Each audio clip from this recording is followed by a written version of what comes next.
بعض اوقات اس طرح کی کچھ ویڈیوز بھی سوشل میڈیا پہ وہ آ جاتی ہیں اور لوگوں کو ایک طرح کا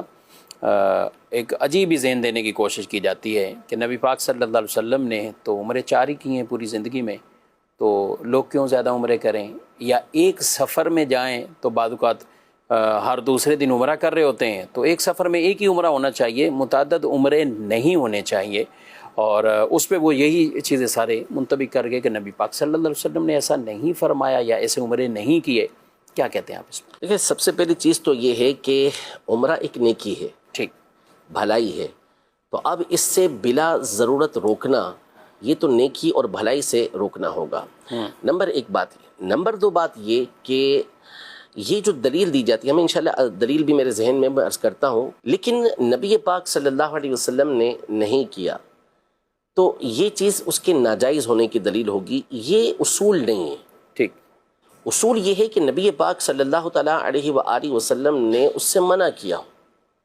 وما آتاکم الرسول فخذوہ وما نہاکم عنہ فانتہوا، صحیح، کہ جو تمہیں رسول دیں وہ لے لو اور جس سے منع کریں اس سے رک جاؤ۔ تو اور خود نبی پاک صلی اللہ تعالیٰ علیہ وسلم نے ایک سے زائد حدیثوں کے اندر یہ ارشاد فرمایا کہ الحلال ما احل اللہ فی کتابی والحرام ما حرم اللہ فی کتابی وما سکت عنہ من غیر نسیان فہو عفو، کہ حلال وہ ہے جو اللہ نے اپنی کتاب کے اندر حلال کیا، حرام وہ ہے کہ جو اللہ نے اپنی کتاب کے اندر حرام کیا، اور بغیر بھولے جس چیز سے اللہ نے سکوت فرمایا، یعنی اس کے بارے میں بیان نہیں فرمایا، فرمایا وہ تمہارے لیے معاف ہے۔ تو اول تو یہ کوئی دلیل نہیں۔ حافظ ابن حجر عسقلانی رحمۃ اللہ تعالی علیہ نے ایسے ہی ایک مقام پر یہ ارشاد فرمایا کہ بسا اوقات ایک چیز مستحب ہوتی ہے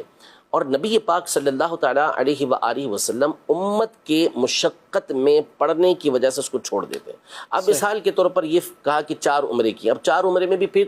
تفصیل ہے، حقیقی اعتبار سے 2 عمرے کیے ہیں، صحیح، ٹھیک ہے، یعنی ایک عمرہ وہ کیا کہ جو آپ نے عمرۃ القضا تھا، صحیح، حدیبیہ میں روک دیا گیا وہ، اور دوسرا عمرہ آپ نے جو ہے وہ جعرانہ کے مقام سے کیا، طائف سے واپسی پر، ورنہ تیسرا عمرہ تو آپ نے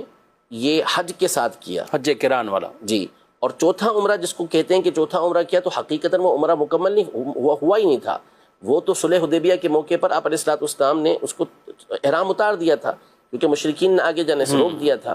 چلے بہرحال 4 ثواب العمرہ جسے کہا جاتا ہے کہ عمرے کا ثواب، چلے 4 عمرے بھی ہو گئے۔ تو اب مسئلہ یہ ہے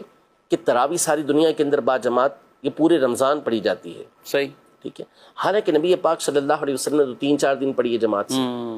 لیکن اس کے بعد جو ہے وہ آپ علیہ الصلوۃ والسلام نے پڑھی ہی نہیں، لیکن ساری دنیا کے اندر اسے باجماعت پڑھا جا رہا ہے کیونکہ حضرت عمر